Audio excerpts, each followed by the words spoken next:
گلے ملتے ہوئے اور کھانسی نزلے زکام والے کو نماز میں کھڑے ہوا دیکھا، نماز یہاں سے چھوڑ کر مسجد سے اس کو میں باہر نکال کر پھر نماز پڑھاؤں گا، ورنہ نماز نہیں پڑھاؤں گا۔ آپ لوگ احتیاط ہی نہیں کر رہے ہیں، الزام ہمیں دیتے ہیں، ڈاکٹروں کو دیتے ہیں۔ ڈاکٹر اپنی جان جو ہے نا ان کی عذاب میں آئی ہوئی ہے، مر رہے ہیں ڈاکٹر، ان کو وینٹیلیٹر نہیں مل رہے ہیں۔ آپ لوگوں نے کھیل بنایا ہوا ہے کرونا کو۔ بھائی یہ کرونا ختم ہونے والی چیز نہیں ہے، 5 سال تک ختم نہیں ہوگا، یہ آپ کو میں بتا دوں، لکھ کر دے رہا ہوں میں آپ کو، یہ چلے گا ایسے ہی۔ جب آپ سبزی کی دکان پر جا سکتے ہیں، آپ سپر مارکیٹ جا سکتے ہیں، مسجد بھی آئیں، جمعہ پڑھیں، نماز پڑھیں، ڈسٹینس ختم کریں، نماز کے فوراً بعد ڈسٹینس پیدا کر لیں۔ سنت نفل پڑھنی ہے، پیچھے چلے جائیں، جگہ بدل لیں، اسی جگہ پر نماز نہ پڑھیں دوبارہ۔ یہ ایک کام تو یہ کریں، ہاتھ نہ ملائیں، ماسک کا استعمال لازمی کریں، ہر کوئی اپنے پاس رکھے، باہر سے لگا کر آئے، نماز پڑھتے ہوئے اگر کسی کو اتارنا ہے تو اتار لے، لیکن نماز سے پہلے یا نماز کے بعد اگر آپس میں سامنے کھڑے ہوئے بات کرنے ہیں، بغیر ماسک کے کوئی بات نہیں کرے گا۔ اگر کرے گا تو انشاءاللہ تعالیٰ اس کے خلاف بیان بھی ہوگا، اس کے نام لے کر پھر سب طریق کیا جائے گا۔ عزت بہت ہو گئی ہے، آپ لوگوں نے مجھے بے عزت کر کر کے تنگ کر کے رکھ دیا ہے، اب نہیں، اب میں آپ کو بے عزت نہیں کروں گا، اب میں آپ کو سکھاؤں گا دین پر عمل کیسے ہوتا ہے، اور یہ حکومتی احکامات پر عمل کیسے ہوتا ہے، یہ ہمیں بھی آتا ہے کرانا۔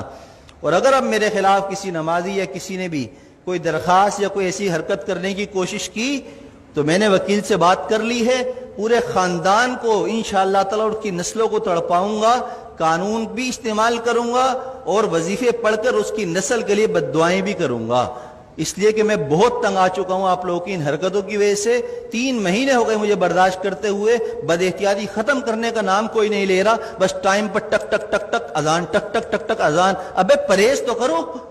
جو ڈاکٹر کہہ رہے ہیں وہ تو کرو، جو علماء کہہ رہے ہیں وہ تو کرو۔ اپنے باپ کی بات مانتے نہیں ہو، مولویوں پر انگلی اٹھاتے ہو، شرم نہیں ہے تم لوگوں کے اندر۔ میں نے کہا تھا، ہمارے نائب امام صاحب نے ایک جمعے کو رمضان میں نہیں تھا، تھوڑی سی رکعت لمبی کر دی تو پیچھے 2 لوگوں نے کہا کہ آپ کو نماز پڑھانی ہے، اتنی لمبی نماز پڑھا دی، شرم نام کی چیز نہیں ہے۔ امام کو ایسے کہتے ہو؟ پورا زندگی جس نے قرآن پڑھنے میں، علم حاصل کرنے میں لگا دی، تمہاری نماز پڑھاتا ہے، اس کو تم کہتے ہو نماز پڑھانی نہیں آتی؟ تمہیں تو طہارت اور غسل نہیں آتا، کیسے پیشاب کرنے کے بعد قطرے پاک کرتے ہیں اس کا طریقہ تمہیں نہیں آتا، پانی نہ ہو تو تم مولویوں کو سکھاتے ہو، اماموں کو سکھاتے ہو۔ خدا کے لیے ہاتھ جوڑ کر میں کہہ رہا ہوں، میں وزیر اعلیٰ نہیں ہوں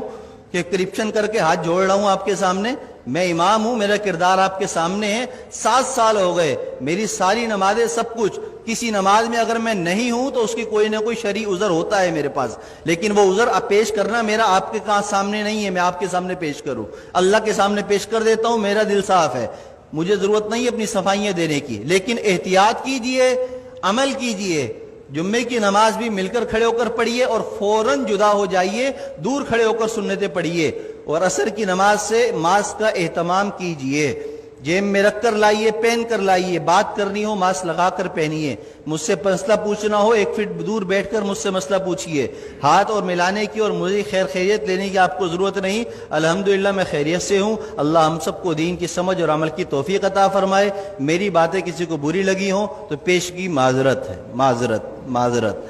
جزاک اللہ خیر۔